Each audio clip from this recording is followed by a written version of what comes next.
Welcome inside episode 713 of the Locked On Senators podcast. I'm Ross Levitan on the outskirts of enemy territory in Winnipeg, Manitoba.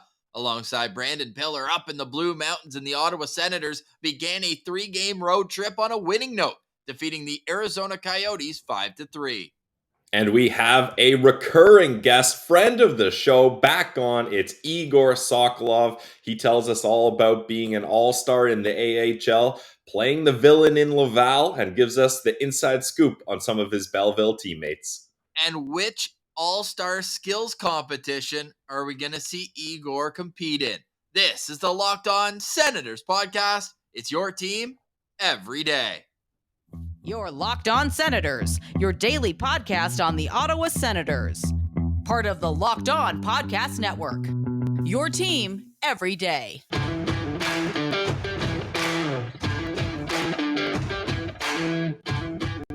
I'm Jake Sanderson, and you're listening to Locked On Senators podcast.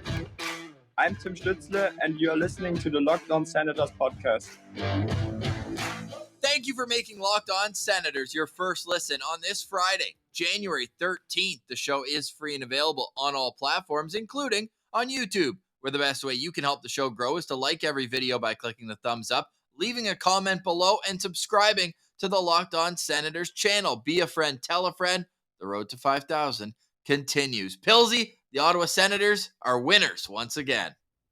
Feels good to be back in the win column, Ross, and that's something that this game, the Ottawa Senators had to get back on track, because if they end up losing this game to the Arizona Coyotes, that's a tough 3-game losing streak, and you really lose a lot of momentum there. So sure, was it the biggest victory? No, they barely got away with that one. A bunch of dirty, greasy goals, but they get the 2 points nonetheless and can move on now from the Arizona Coyotes to the reigning Stanley Cup champions, Colorado Avalanche, tomorrow.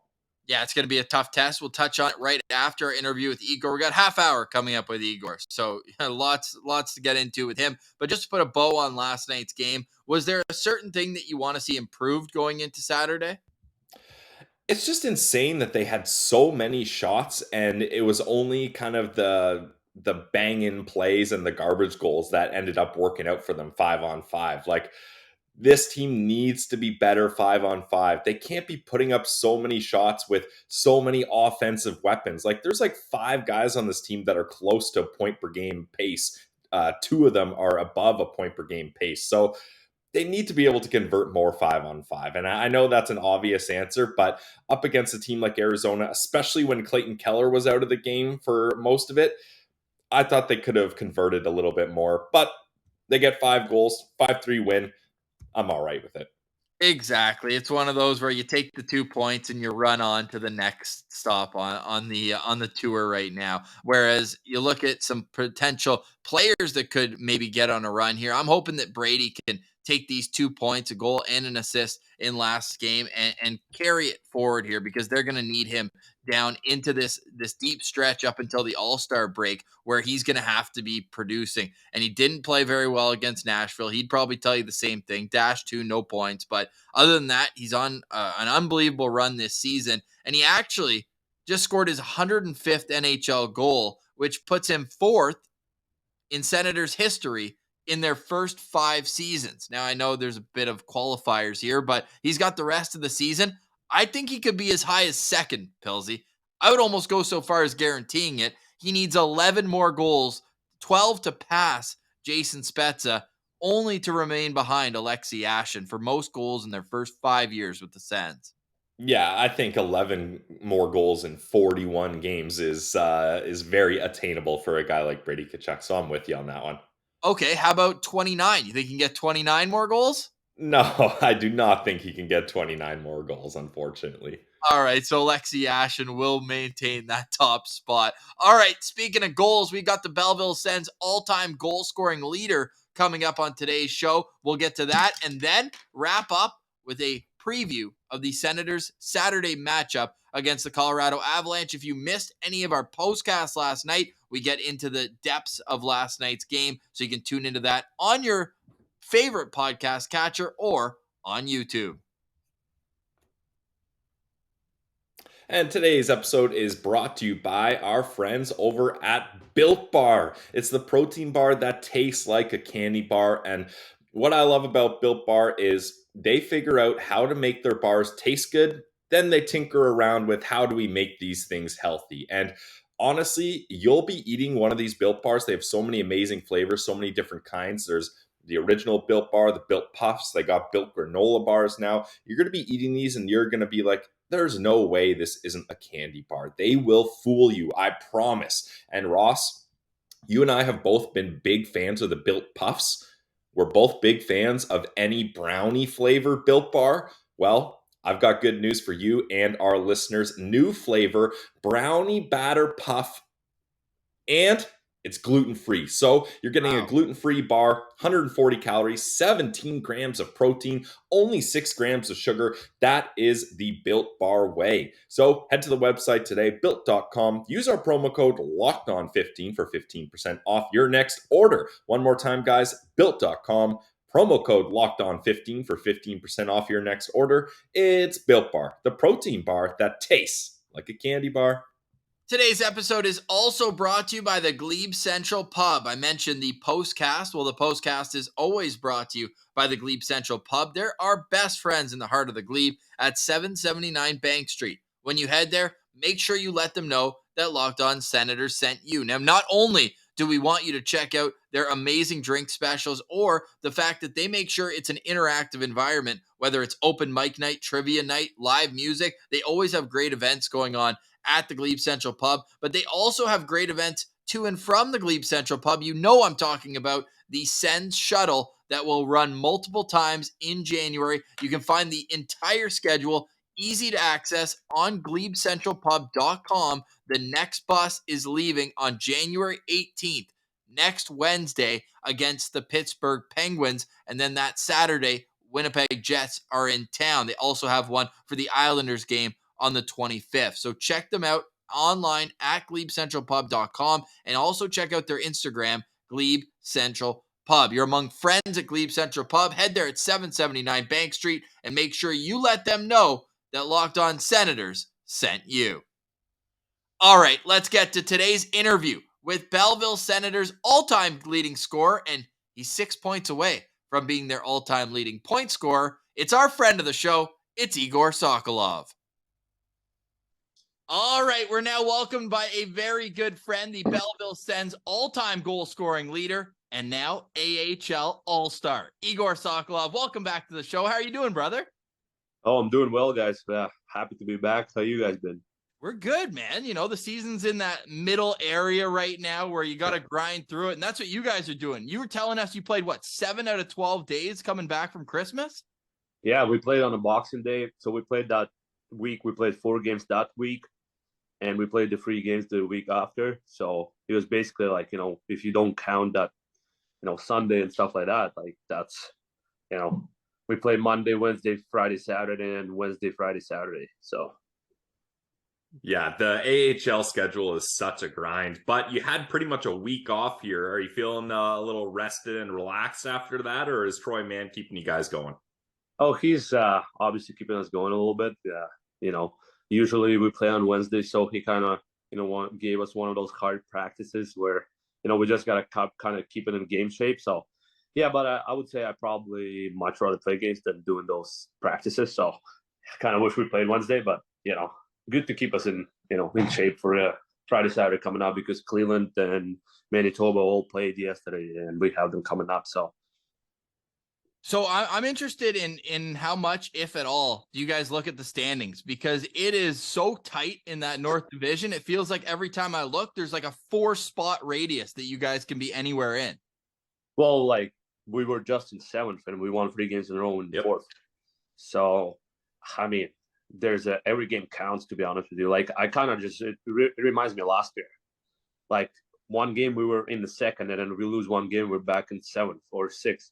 Last year, Cleveland kind of was the team who was just down, like they couldn't catch anybody. But I remember, we win one game, we're in 2nd, 3rd. We lose one game, we're out of playoffs. So it's how it's been last year. But right now we're feeling good. 3 in a row and kind of back in the playoff mix, and good to see a lot of, divisional opponents playing against one another yesterday, and we had no games, and, you see some teams losing points. So for us to just basically focus on ourselves and our games, and, we have Cleveland divisional who are back in our heels, basically, trying to climb up. So, two huge games, and one other one is not divisional opponent. So it's, it's pretty huge to win that one as well. Well, it's great when the top players come and produce. And to start this 3-game win streak, you had a hat trick, 4-point game. What's been going right for you this year? I mean, over a point per game, and then we'll get into the All-Star. But what's been clicking for you? We talked in the summer how you're working on getting more explosive, faster, and just more consistent. Is that really the key word for you this year?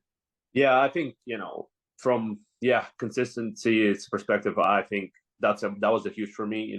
I can be having a 4-point game, and then 3 in a row I have 0-point games, right?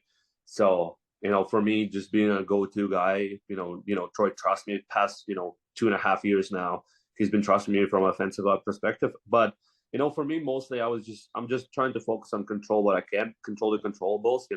How I play away from the puck, and I know that my skills and that they're gonna take care of everything else, right? So for me, just kind of focus on my details, playing without the puck, and kind of, earn the trust from Troy, putting me out there on with empty net, when we were up by 2-1 goals, and he's putting me out there, try to shut it down and, maybe get a, that insurance goal. So, yeah, but I think lately probably finding, some chemistry with my alignments as well, kind of, me and Ridley and, Victor kind of found that little click there in the first game, and since then we've been great. So I think, when something working, it's just, fun coming to the rink and, just like hanging around and, play games, obviously. So, yeah.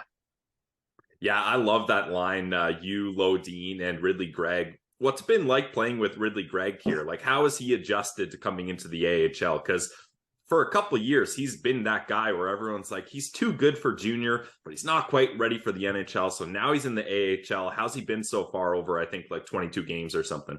Oh, I think he's been phenomenal. I mean, not the ideal start with him, injured and stuff like that, missing few games at the start, but since then he's been turning up. Like every game I feel like he's getting better and growing and a better player. Like, we played, probably me and him already played in around probably 20 out of 22, his games we played like 18, 17, lost of them.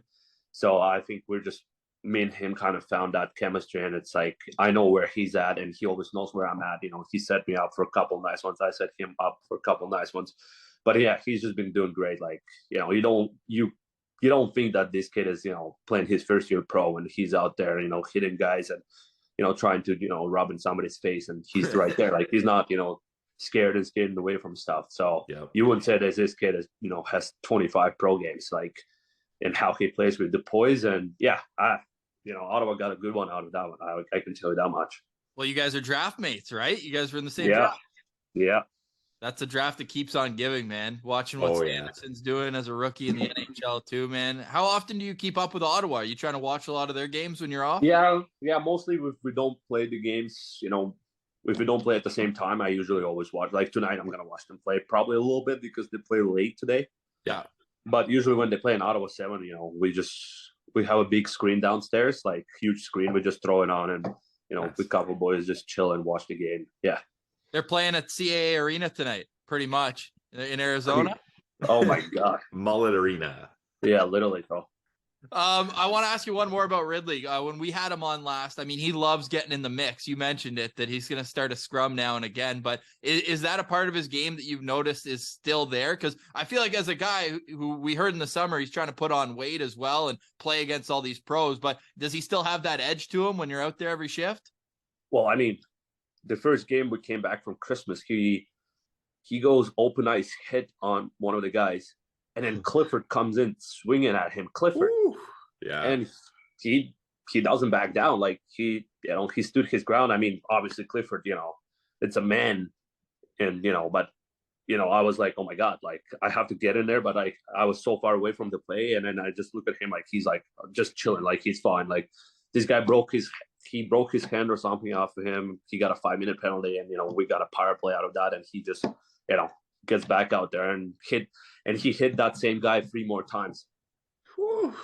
Yeah, no fear. And that's the thing, like we talked about, like for Ridley to be dominating and bullying guys in the WHL, that's one thing. But then when you have Kyle Clifford coming after you, that's a whole different game. So I'm glad to hear that he hasn't kind of, had that fear that's changed his game, or he's been timid. Like, he's just out there doing Ridley Gregg things. Yeah. Well, like for me, like, I'm playing with him and he's a, young kid, right? And I'm like, if he does anything stupid, like, I have to jump in there. But then I see him doing that stuff. I'm like, this kid is, he's got it. Like, he's got the balls to stand up for himself.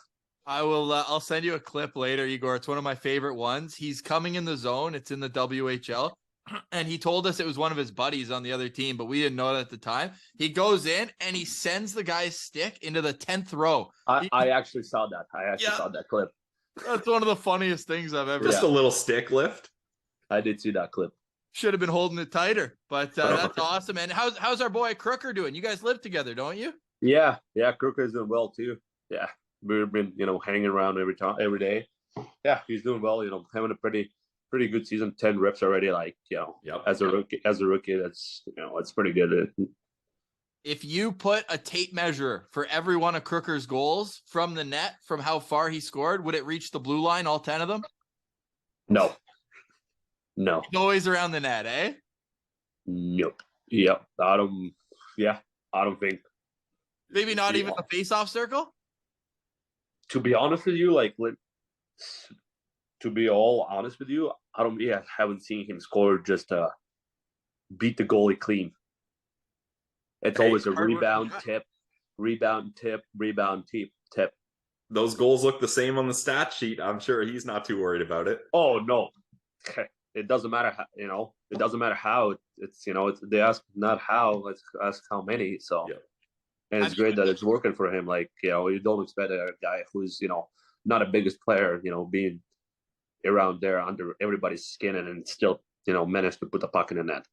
I love it. Hey, so you two, I love that you live together, because I've never seen more opposites before games. You're always there firing everybody up. Tell everyone what it's like. Like, is Crooker almost like a goalie? Like, you just stay away from him before the game?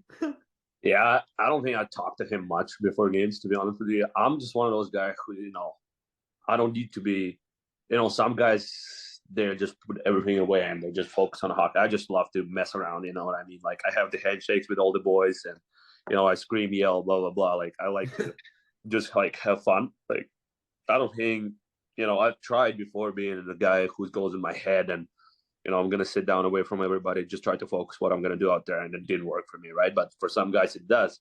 So, but I mean, he messes around in the sewer game a little bit. And then after, that sewer game time passed, he's, in his mind and he's already on the ice, right? Like, you see him standing by the rink for 5 minutes staring at the ice for no reason. I'm like, Jesus. Before warm-ups, right? Before warm-ups. He looked like, how Pillsy, like the goalie right before they go out? He's like the first guy. He's got the head down. Doing the visualizations. Oh, yeah. Yeah. No, that's awesome. And Mads is the same way, though. Mads goes over to the bench like an hour and a half before the game. I was shocked when I saw that. Oh, yeah. Goalies don't even ask them. They have some issues up there, so. Hey, can we talk about Mando, though? That new gear, do you see his red? Oh yeah, he was running it today in pack. He looks sick. Nice. It looks sick with the black jerseys. It's gonna look so good, man. Yeah. If anyone hasn't seen it, you can head over at Sens Central on Twitter. Hey, make sure you're following Igor on Insta. Igor, you're about to get that K next to your name, brother. You are sitting at 9,300, so we got to push Igor over that 10K milestone. Oh. I've been chasing that. Well, hey, if that flow gets any sexier, you're gonna be at 20K even faster. I mean, I don't think it can get any sexier than that. But I cut my hair because I knew we were gonna have you on. I didn't want you to make me look bad. You gotta look good, yeah. Honestly, before All-Star, I'm chopping it. Oh, fresh look for the All-Star game. I like it. Have you seen the video that Belleville made and where I was standing with the kid? Yep. Have you paid attention to my hair, how long it was? Yeah, it was crazy. No. Just look at it again. You will be like, what the hell? Well, even the photo that you two took together when you were in Halifax this summer, your hair was super long. It wasn't as like bad. goofy. It was like you were like in Kiss, the rock band. But look at the video again, and just when I'm signing that little kid jersey on the ice, look at it again. How like it was nuts. That's awesome. So All-Star Weekend is February 5th, if I'm not mistaken. You're going to Laval. Are you going to get booed in the player intros? I mean, you and Laval, you guys have... I think I might. Nice. That's awesome. I think I might, because they were booing me on the shootout. They were booing me lately. Every time we play against them, they were booing me. I mean, we were playing against them, and they had that titty toss. Yep. And then Scott Tavern, he fought right in the first shift, and then I had to serve his 2-minuter because he was doing 2, 5, and a 10. So we were sitting in the penalty box. They scored the first score in titty, and oh my God, I got slammed like 40 times with their different teddy bears in my head because they were just chocolate. And I was so mad. I was so frustrated about it. I was just like taking those bears and just throwing them back up there. I was like, you guys better stop doing this, or I'm just going to climb up and just, And it wasn't even your penalty. Yeah. No. But they knew that it was me. They were like, Sokolov, you suck. And then just like right in the back of my head. It's the famous Wayne Gretzky quote. They don't boo guys that suck. They boo the players that are good. So take that as a compliment. Oh yeah, I loved scoring a game win, like shootout game winner. Like I went like sometimes it's overwhelms and you just like don't know what you're doing, but you want to do something stupid to show the fans, like just like one of those, or like give me one of those. Like it was one of them. Yeah, I love your shootout sallies, and we got to talk about you in the shootout, Egor. A perfect 4 for 4 on the year, and this is a stat that maybe I'm overblowing, but I thought it was the craziest thing ever. You guys had back-to-back shootout wins a couple months ago. All 3 of the same shooters. I think it was you, Lucchini, and Chartier. Yeah, all 3 of you score. And then the next game, another shootout, and all 3 of you score. That was awesome. I don't know how many times that happens back to back. Yeah, it was crazy, to be honest with you. Honestly, think about that. I'm actually 5 for 5 this year. We had a preseason game against Laval. Ooh. We went to shootout, and I scored there too. I was just thinking about that. Like, you don't count the preseason, but like, to be honest with you, like, it's 5 for 5. But yeah, And last year with that baby, he's got the stick. I think I'm running like in AHL like 78 or 79% on the shootouts. Does AHL keep those stats, Ross? We gotta find that. Find it out. I think I'm 7 for 9. My first year we had only 1, and I scored. And then last year I was 2 for 4, and then this year I'm 4 perfect. for 4. Yeah, stats guy, 7 for 9 in the AHL. Stats guy, Egor. Hey, how many AHL shots on goal do you have? Let's see how well you know your stats. My first year was 75. Correct. Okay. My second year, it was 2. I know that I'm in around probably 80 range. 78. Okay. Yeah. And my second year, maybe more than about 175, maybe. Oh, 171. That's good. We'll give it to you. That's good. Yeah, man, that's impressive. 14%, man. I wouldn't want to be a goalie going up against you, but hey, dude, man, goalie friendly show. Mads is elite in the shootout too. Oh yeah, I mean, there's not many holes you can shoot through there. So how do you beat a guy that size one-on-one? Yeah, it's pretty hard. I mean, you got to pull up something crazy, like, or your best bet is him losing a net a little bit or something like that. Like if like against Syracuse, the guys had like that was probably the most useless shootout I seen. They both would try to go 5-hole from above circle. I'm like guys, like. He's 6'7", but he still can down. He can put his stick down, no problem. Yeah, he's not me and Pilsy in net. They would have scored on us. I would hope not. Yeah, and hey, Egor, speaking of stats, Ross mentioned it at the start of the interview. You are the all-time leading goal scorer in franchise history for the Belleville Sens. Not a big deal, but also you're coming up on points leader for the franchise. 6 points behind your old billet brother, Drake Batherson. Is that something you kind of keep tabs on him with and let him know, hey, I'm coming up close to your record here? And did you let him know when you passed him in goals, or how does that go? Yeah, I did let him know.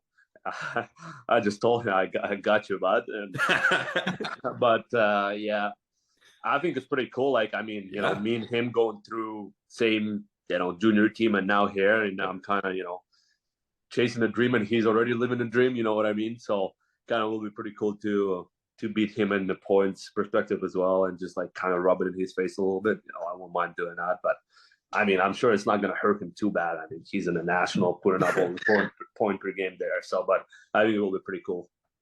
Hope you're enjoying our chat with Egor. Such a beauty. Can't wait for you to hear the rest of it. But first, a quick word from our friends at BetOnline. More props, odds, and lines than ever before. Check them out at betonline.net. We always say it's where the game starts, and we mean it. That's because there's always scores, schedules, analysis, podcasts, everything you need to make the most informed decisions, to add a little extra wager to the game. You can find it at betonline.net. They've got all the latest props, odds, player performance props is always a fun one to get going. You can find it all at betonline.net, whether it's hockey, basketball, football. You like the ponies? Bet the ponies. Do it all at betonline.net.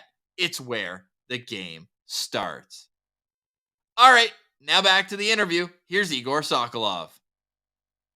No, that'll be awesome, man. We're pushing for you to get up there in the national with them. But for now, I'm sure it's fun seeing some of your teammates get a chance. What can you tell us about Jake Lucchini? Just seems like nobody's a happier guy than him every time he's doing an interview. Is that the same attitude he had around the rink in Belleville? Oh yeah, he's an awesome guy. Like last year when we traded him, I actually just saw something, and it was like 2 years ago, my first year. It was a scrum against Laval, and me and him were going at it face to face, like slinging it. And I never realized it, and then I just saw it again, and I was like, oh my god, this is Luch. And then, but like, no, this guy is, you know, all time, you know, like he came over and kind of, we were like, didn't know what to expect of the guy, right? Like he comes from Laval, and it's like we hate Laval too, right? You know what I mean? So, but yeah, he's probably happiest man alive, to be honest with you. Like, I don't see anybody happier than him ever. I mean, he just walks in the ring with a huge smile on, and he has a lot of patience for hockey. Like, he just loves it. I mean, you know, look at him. He's 27, just made his NHL debut, got his first national goal. Like, you know, not many stories like that. So, yeah, he's just been great for us. I mean, you know, we trade him.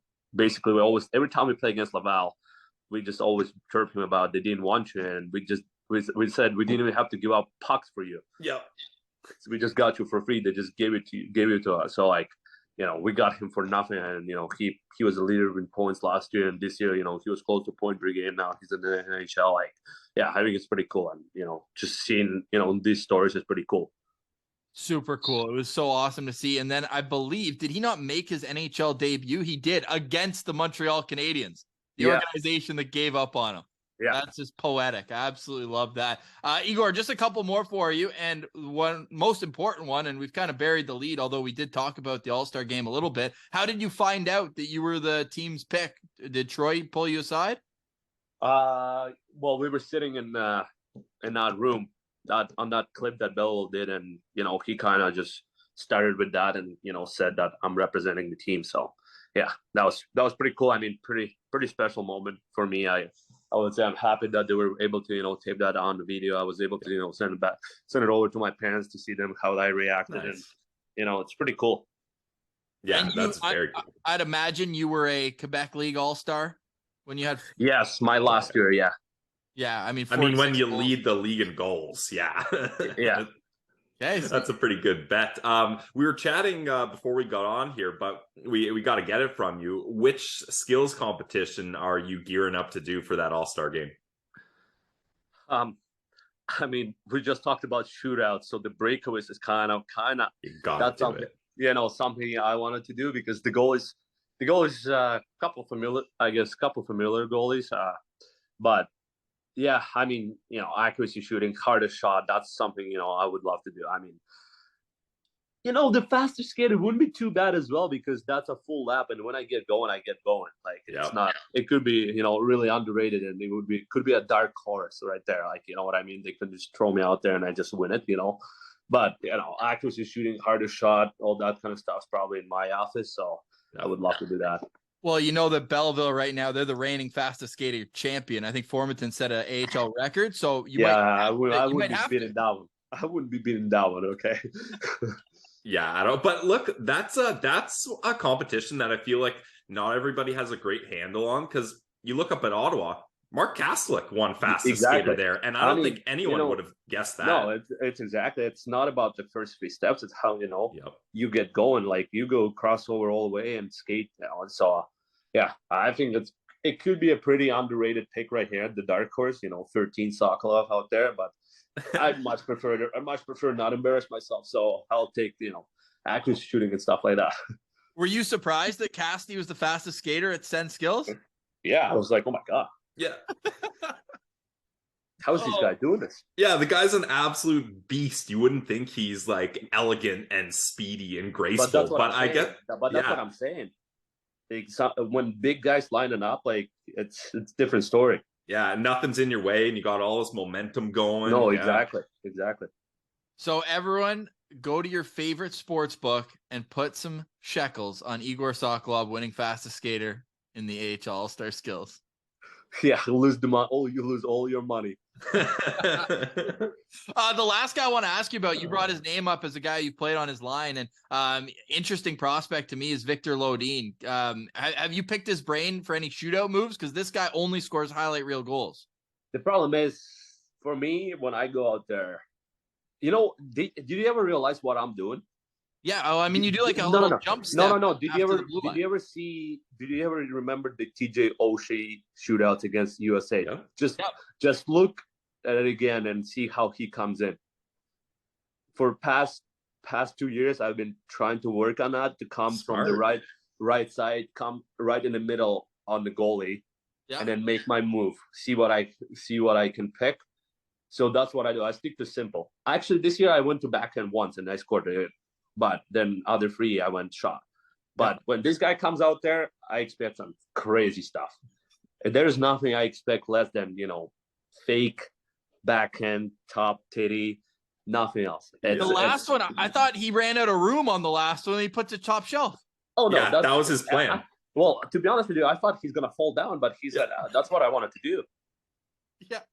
I was like, okay, nice, man. Like, congrats. Like, all right. But that's the thing. It throws the goalie off. This guy's skill is disgusting, to be honest with you. Like, it's, how, like, the stuff he can do with the puck, it's pretty incredible. I think it's a really, really underrated skill. Like, no, I don't know. I guess we haven't seen him as much this year because he's been, going through lots of injuries. But, man, like, look at the last, first game he comes in, he makes me that unbelievable pass through, like, between 2 sticks. Like, not many people can make that pass. You know what I mean? So, like, it's like, yeah, this guy is a real deal. Like, and he's, he can rip the pill too.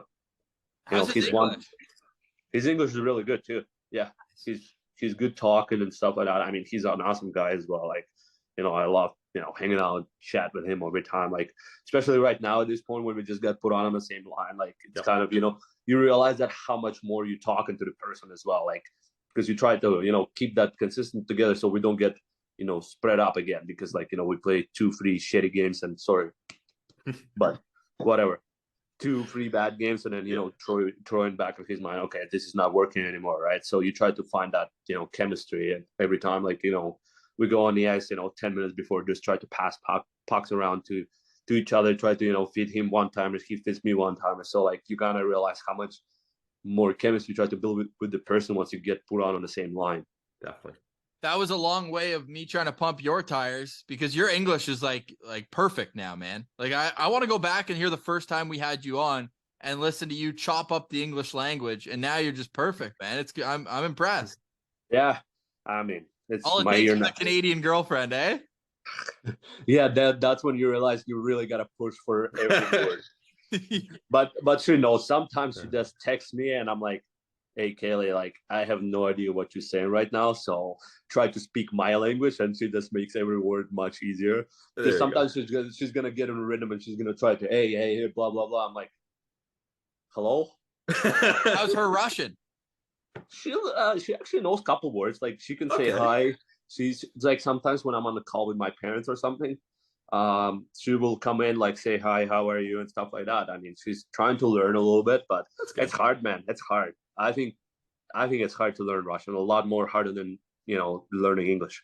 Yeah, I just put it in the Google Translator. I was going to say thank you for joining us, but these letters aren't even the same. No, we have the different alphabet. Yeah. I'm not even trying. No, don't. Yeah.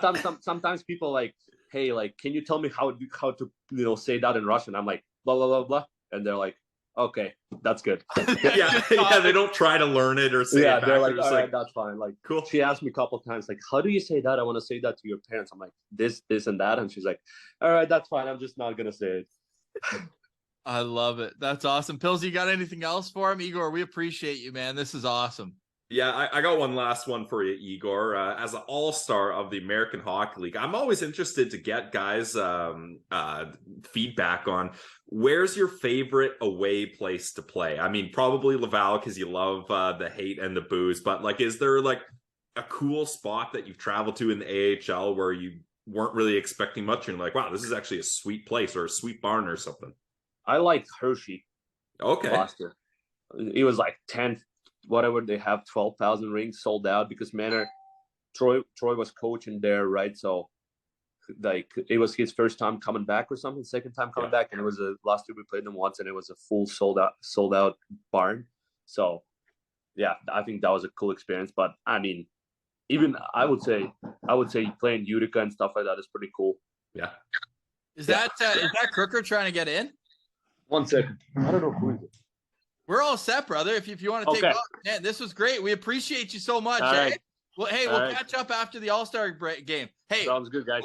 Go in on the villain aspect. Play it up. Oh yeah. I hope they mic me up, to be honest with you. Yes. That'd be awesome. Do it. All right, brother. We'll talk to you soon, man. All right. Talk to you later, guys. See you, Igor. Bye. All right, stick taps to Igor for joining us. What an absolute beauty. The Belleville Sens at home tonight. Big matchup against the Cleveland Monsters. If you're in the area of the Bay of Quinte, make sure you go down and support the Belleville Sens. And if you want a little extra background on the team, in case you missed it, Troy Mann was on the show yesterday. Great conversation with him. Pilsy, interview season continues in the middle of the year. What a treat. I know, I'm so fired up, not only for this week's interviews in Troy Mann and Egor Sokolov, but we got a big week next week, and I'm very pleased to say Marc Methot will be back with us on Monday. It's Mondays with Methot. We're still workshopping a proper name for that segment, but anytime we can have Mark on the show, it's an absolute treat. We're going to talk to him about the Sens being at the halfway point in the season and where things are looking here. They're exactly 41 games into the season, and they are back at the Bettman 500, which is the most dangerous place to be, apparently, because every time the Senators get there, they decide, no, we can't. Too much pressure. We have to lose a couple of games. But here they are, 19, 19, and 3. Safe to say that would have been a bit of a disappointment if we had told you before the season that's where they'd be 41 games in. Yeah, but if you would have told me all the injuries this team had and that's where they are, obviously I wouldn't be thrilled, but I wouldn't be that disappointed. If you would have told me with Josh Norris, with Matthew Joseph, with Tyler Mott here the entire time, this is where they are, definitely disappointment. But I think as long as they can stay around the 500 mark, getting Norris back will change this team dramatically. So I'm not down and out yet, but I'm also not. I'm not smacking the believe sign too heavily here. Also, no, it doesn't seem that way. We're pulling up the standings online on YouTube if you're watching there, and even though they're 7th out of 8 teams, you can see how tight it is between 4 and 7. It's almost like what Igor was talking about in the AHL last year, where one game you're in 4th, one game you're in 7th. That's just what the parity is at this NHL level. Now, Florida, of course, with the lower points percentage there, but I think between Detroit, Buffalo, and Ottawa, we knew that was going to be a dogfight going into the season. That's why I left the Cats out of it in the Panthers. But Pilsy, you noticed in Ian's article kind of an expectation. Obviously, Ian Mendez, The Athletic, go follow him, read the articles. Great interview, by the way, with Tim Stützle today as he nears his 21st birthday. Happy birthday to Austin Watson, by the way. turns 31. And somebody was like, yeah, he's so old. I was like, damn, he and I are born the same year. That's tough. I know, that's tough, eh? That's tough. But what did you tell me before the show of what could be considered a successful season now that we're halfway? We know what we know. What would be considered successful for you to finish off? So yeah, like Ross said, Ian Mendes did a fan survey at The Athletic. If you haven't already, go check it out, fill it out, because it's great to see what a big part of the fan, what their opinion is on all these different questions. And Ian's question that we're referring to is, what would you consider a successful season for the Ottawa Senators? And I'm blanking on all the different options, but what I ultimately came down to, and I thought this was a fair spot, is for the Sens to finish fourth in the Atlantic Division. So because basically what we talked about is we want them to be in meaningful games. If you're fourth in the division, you're right there. Like, obviously the wild card is different because the Metro, they're kind of holding down the wild card spots with the Islanders, Caps, and Pens kind of trading places there. So it doesn't necessarily mean you're in wild card contention, but I wanted them to be better than the Montreal Canadiens, the Buffalo Sabres, the Detroit Red Wings, and the Florida Panthers. So if they're fourth in the division, that's a good spot for them. And that's a good spot to build off for next season. So my expectation is I want to see the Sens finish fourth in the Atlantic. Their next opponent, the Colorado Avalanche, just lost to the Florida Panthers just a couple games ago. They're riding a 2-game skid right now, and that's Ottawa's next chance to get some points here. The Avalanche have actually been on a very long losing streak outside of one overtime victory over Edmonton.